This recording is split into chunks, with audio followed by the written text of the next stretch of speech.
निलेश चव्हाण नरकात जरी गेला असता तरी त्याला पेड्या या पडणारच होत्या.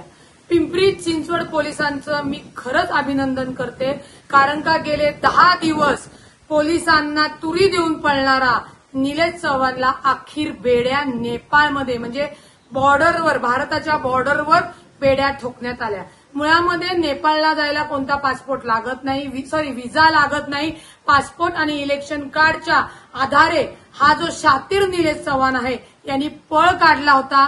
परंतु मी या आधीही सांगितलं होतं, राज्याचे मुख्यमंत्री आणि पालकमंत्री अजितदादा यांनी सांगितलेलं, हगवणे कुटुंबाला कोणताही राजकीय पाठबळ नाही, कोणालाही सोडणार नाही. अजितदादांनी 3च्या इथे 6 पथकं केली.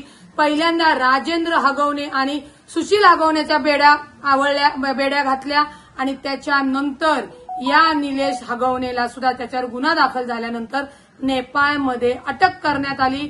मला विश्वास आहे, मला महायुती सरकारने आम्हाला आश्वासित केलेलं आहे सगळ्या कारवाईच्या माध्यमातून की हगवणे कुटुंबांना म्हणजे आरोपींना, वैष्णवी हगवणे प्रकरणामध्ये आरोपींना शिक्षा झाल्याशिवाय सरकार सुद्धा स्वस्थ बसणार नाही. आता